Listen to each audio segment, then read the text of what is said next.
For a long time in this game, I struggled to play normal late game macro against Protoss race, even in Grandmaster League.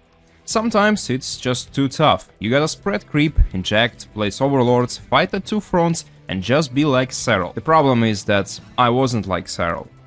So, instead I was looking for a way to play macro-oriented build orders that would allow me to get past the 10-minute mark, but also make it easier for me and actually finish Protoss players off before mass skytoss and positional warfare, which at that time I really disliked.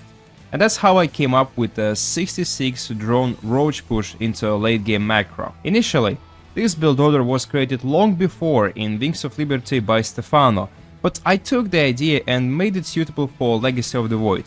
This is a large macro build order that requires you to scout and adapt, but it's also quite easy to execute when it comes to timing attacks, and it's good for developing macro skills like map control, creep spread and injections. On my 5.6k MMR level, that's around top 70 Grandmaster League, it works very well against any Protoss player below 6k MMR. The first 5 minutes of this build order is basically a standard macro opener in ZVP. I'll leave that in the description so you can check it out and copy that. Basically, this build order is best used against Stargate, since for other Protoss openers the timings will be different and you'll need to adapt to counter Twilight or Robo, so in this video I'll be talking exclusively about Stargate openers. In the beginning, send your Overlord straight across the map to scout your opponent. Shift Q to scout natural and then fly on the main, and try to locate a pylon there and the adjacent building, which is often a Stargate. This is a very important information you need to confirm.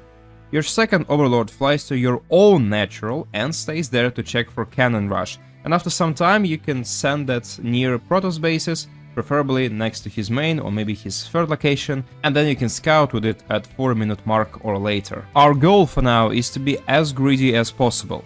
We build 16 hatch, 18 gas, 17 pull, and only drones and queens if it's possible. Pull 2 drones from gas to mineral mining as well, and get them back at standard timing, which is 3:20. I also prefer to skip starting lings, and I don't build anything but drones until minute 2:35.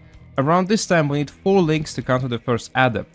Next important thing, we have to scout Stargate, because if that's Twilight or Robo, we'll have to divert pretty heavily and this build order just won't be making any sense. So I currently don't have a guide on that because, well, that's just a big topic to cover, but I'll make one in the future, just don't forget to subscribe. After you have placed your third hatchery, you should be drawing up until you have 60 plus drones.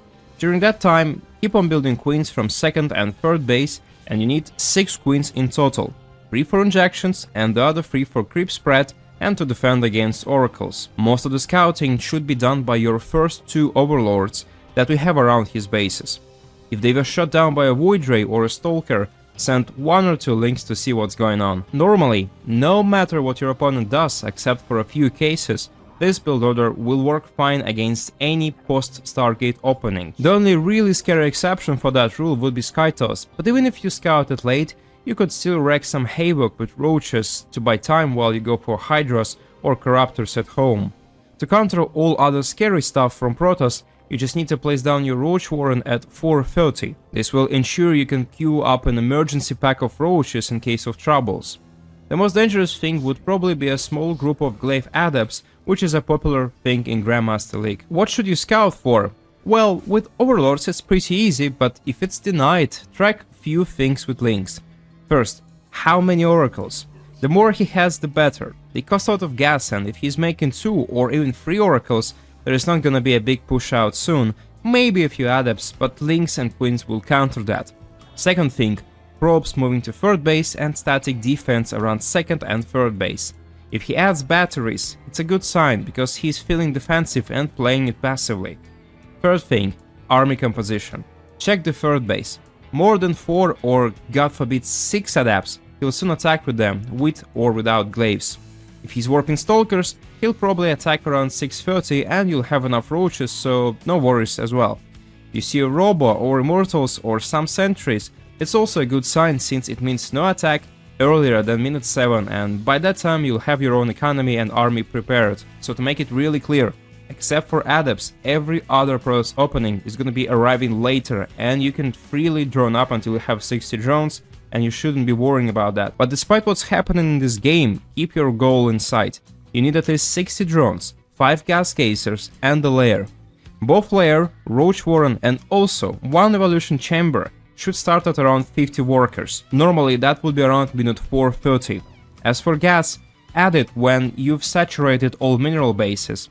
When your economy is full, you should also place 4th base. You'll later need it for both larva and also to distract your opponent, who will be thinking that you're just a normal macro guy who is chilling at home, while in reality you are playing a big ass attack. After that, just start the roach printer and build on the roaches. And don't forget to make +1 ranged attack as well. When you have around 140 or 150 supply, you can move out. Now, the game can go 2 ways. First way is you commit to an all-in and you make exclusively roaches, maybe a few lings and reinforce in order to kill your opponent. If that's your choice, you have to find the most vulnerable spot of his defense.